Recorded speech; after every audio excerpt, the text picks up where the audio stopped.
Saya nggak tahu, yang lalu sudah diceritain belum tentang Sultan Murad? Sudah? Semuanya belum. Ini sayap kanan, sayap kiri sama, sepakat? Belum? Sultan Murad, sultan yang masyhur ya. Beliau yang memiliki anak yang bernama Muhammad, dan Muhammad bin Murad terkenal. Beliaulah yang mendapatkan nasib yang luar biasa dari Allah diberikan kepada Sultan Muhammad Murad ini, karena beliau mendapatkan fadilah hadis Nabi SAW yang berbunyi, kalian pasti akan membebaskan Konstantinopel dari kekufuran, akan masuk Islam. Maka sebaik-baik pemimpin, ya pemimpin pada saat itu, dan sebaik-baik prajurit Utsman bin Affan, Ali bin Abi Thalib, dari zaman Yazid bin Muawiyah, banyak upaya-upaya dari pasukan muslimin menyerang Konstantinopel, tapi tidak pernah berhasil. Subhanallah, di zamannya Muhammad bin Murad ini, yang waktu itu umurnya 25 tahun, kurang lebih tahun Masehinya 1453 Masehi. Pada saat itu dia membentuk pasukan dan akhirnya menembus benteng Konstantinopel. Dapat fadilah, maka diberikan julukan Muhammad Al-Fatih.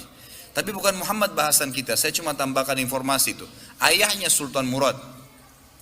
Sultan Murad II diistilahkan, karena ada Sultan Murad I. Sultan Murad II ini ada tradisi dia yang sangat bagus gitu. Dia punya sebuah buku ya, pribadi yang dia sering tulis sendiri pengalaman dia pada saat jadi pemimpin. Ya kan? Salah satu tradisi beliau ini, setiap malam beliau kadang-kadang sering keluar tapi pakai baju biasa. Ditinggalkan semua pakaian kesultanannya, dia keluar dengan penasehatnya berdua ngeliling-keliling di jalan Istanbul. Liling-liling lihat, beli makanan di pinggir jalan, berbaur sama masyarakat, dengarin keluhan mereka. Ada orang yang sakit dibantu, ada yang butuh bantuan, fakir miskin dibantu, dia tahu. Jadi dia tahu masalah di lapangan dan dia bantu, besoknya didalamkan, diaplikasikan, diperbaikin, begitulah. Satu malam, dalam salah satu bukunya, dalam satu lembaran buku sejarah hidupnya, beliau bilang, satu malam saya nggak bisa tidur. Kemudian saya bilang sama penasihat saya, coba malam ini kita sama-sama yuk pergi keluar seperti biasa nyamar. Baiklah, jalanlah berdua ini. Begitu dia jalan, tiba-tiba waktu jalan di salah satu jalan-jalan kecil di Istanbul, ada satu orang jalan pegang botol khamr. Pas depan Sultan Murad, subhanallah, dengan hikmah Allah kepleset orang itu, jatuh, kendi khamrnya pecah, mati tiba-tiba. Di tempat mati orang itu.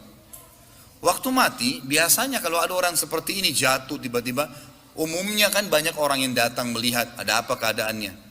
Waktu itu Sultan Murad tiba-tiba datang dengan penasihatnya, lihat, diperiksa, sudah meninggal orang, diperiksa urat nadi lehernya tidak. Udah mati orang ini. Tapi anehnya, nggak ada satu orang pun yang lulalang itu mau lihat, nggak mau ditengok, nggak mau dilihat. Gitu. Langsung kata Sultan Murad, wahai muslimin, ini ada orang mati, gitu kan? Nggak ada yang nyaut. Dua kali, wahai muslimin, ini orang muslim, oh ini orang mati, nggak ada yang nyaut. Satu orang di situ, rumahnya dekat situ, dia bilang, kami tidak akan sentuh jenazah itu, walaupun dia sudah mati. Kata Sultan Murad, kenapa? Dia bilang, tidak anda lihat, dia pegang khamar, orang ini fasik, ahli maksiat. Setiap malam zina, setiap malam mabuk. Kami nggak mau, sentuh jenazahnya kami nggak mau. Kata Sultan Murad, tapi kan dia dari kaum muslimin. Kalau kalian tidak mau mengurus jenazahnya, tunjukkan saya di mana rumahnya, biar saya yang bawa ke rumahnya. Ada beberapa orang, ringkas cerita, membantu Sultan Murad datang ke rumahnya. Diketok pintu, dibuka, istrinya lihat suaminya meninggal, nangis. Seperti umumnya biasa wanita, menangis, kemudian masuklah. Yang lain ini orang-orang yang tadi nunjukin rumah itu sudah pulang semua. Tinggal Sultan Murad sama penasehatnya. Duduk depan jenazah ini, istrinya nangis. Kata Sultan Murad, saya mau tanya, kenapa waktu tadi suami kamu jatuh, mati ini, nggak ada yang mau lihat jenazahnya? Dan tersebar isu di tengah-tengah masyarakat tadi, mereka nggak mau sentuh ini karena dianggap suami kamu ini fasik, setiap hari zina, setiap hari mabuk. Sultan Murad kaget waktu istrinya tiba-tiba berhenti nangis, langsung dia bilang, saya udah tahu orang akan nilai begitu suami saya. Tapi perlu anda tahu, suami saya ini bukan pezina, bukan orang mabuk. Sultan Murad bilang, bagaimana bisa? Jelas khamar di tangannya dia, kendinya pecah, saya lihat. Dia bawa khamar, dan orang ini bukan satu dua orang memberikan kesaksian, tidak ada satupun orang yang mau bantu jenazahnya. Dia bilang, iya, saya perlu berikan kepada anda kesaksian. Kata istrinya, suami saya ini orang sangat saleh, luar biasa ibadahnya kepada Allah, pada saya dan anak-anak baik, dan dia juga sangat dekat hubungannya dengan Allah. Sholat malamnya nggak ketinggal, kalau siang hari puasa, sedekahnya bagus. Tambah kaget Sultan Murad, bagaimana ceritanya? Dia bilang, suami saya ini punya satu usaha di tengah-tengah kota sini. Setiap hari hasil bisnisnya dia dibagi 3 keuntungannya. Sepertiga dibawa pulang ke rumah untuk saya pakai makan dan minum untuk anak-anak saya. Sepertiga lagi, sepertiga keuntungan diberikan botol khamr, berikan minuman keras. Dia bawa pulang ke rumah, dibuang di WC. Dia nggak minum, dibuang di WC. Terus dia bilang apa depan saya, kata istrinya, itu yang berikan kesaksian.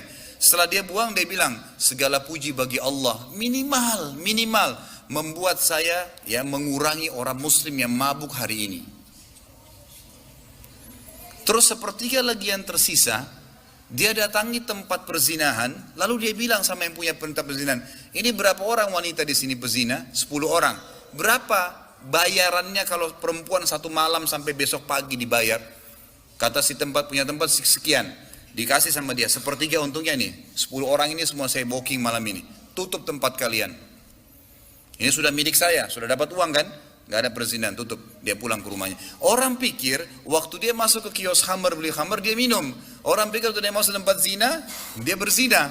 Padahal sebenarnya dia malah suruh tutup. Dia pulang, kata istrinya, lalu dia bilang, segala puji bagi Allah yang minimal membuat saya malam ini memberhentikan beberapa anak muda muslim zina.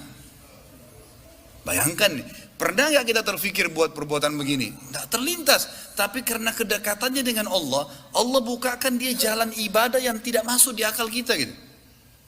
Lalu istrinya bilang, saya pernah bilang sama suami saya, kalau begini perilakumu, kapan kamu mati, nanti jenazah kamu nggak diurus sama kaum muslimin. Ternyata terjadi, kata istrinya. Jenazahnya nggak ada yang urus. Tapi waktu itu suami saya sempat senyum. Dan suami saya bilang, tenang aja hai istriku.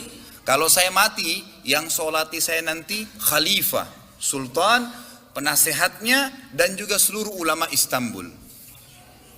Sultan Murad waktu itu menangis, lalu mengatakan, suamimu benar.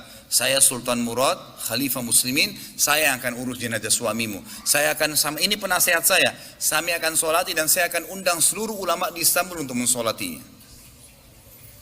Kedekatan diri seseorang pada Allah, Allah akan bukakan kita di lini-lini ibadah yang kita tidak